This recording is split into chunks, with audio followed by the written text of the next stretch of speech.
pernah tangani kasus suami BCL, AKBP Bintoro kini dituduh peras pengusaha 20 miliar, 8 jam di Propam. Mantan Kasat Reskrim Polres Metro Jakarta Selatan, Jaksel, AKBP Bintoro, muncul ke publik. Ia memberikan klarifikasi atas tudingan melakukan pemerasan 20 miliar rupiah terhadap anak pengusaha. AKBP Bintoro membantah tudingan tersebut. Ia menyebut tudingan tersebut merupakan fitnah yang mengada-ada. Saya AKBP Bintoro izin mengklarifikasi terkait berita yang beredar dan viral di masyarakat tentang dugaan pemerasan. Itu fitnah dan mengada-ada, kata Bintoro, Minggu, 26 Januari 2026, dikutip dari Tribun News.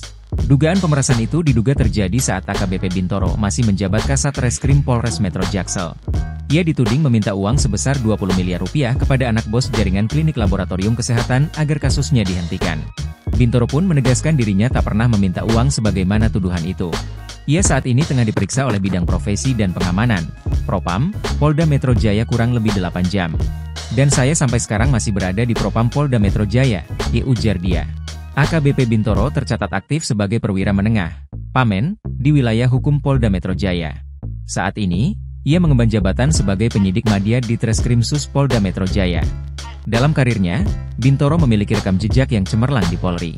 AKBP Bintoro adalah alumni Akademi Kepolisian, Akpol, tahun 2004. Sejumlah jabatan strategis di Polri pun sudah pernah ia emban.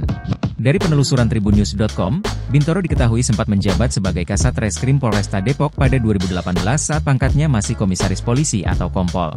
Pada tahun yang sama, ia sempat menjabat sebagai Kanit 2 Subdit 3 di Treskrimsus Polda Metro Jaya. Setelah itu, karir lulusan Akapol 2004 ini makin moncer. Pada Juli 2024, ia pernah menangani kasus suami dari penyanyi Bunga Citra Lestari, BCL, yakni Tiko Aryawardana terkait dengan dugaan penggelapan uang senilai 6,9 miliar rupiah. AKBP Bintoro juga pernah mengusut kasus ayah kandung bernama Panca Darmansyah yang membunuh 4 anaknya di rumah kontrakan di Jagakarsa, Jakarta Selatan, Desember 2023.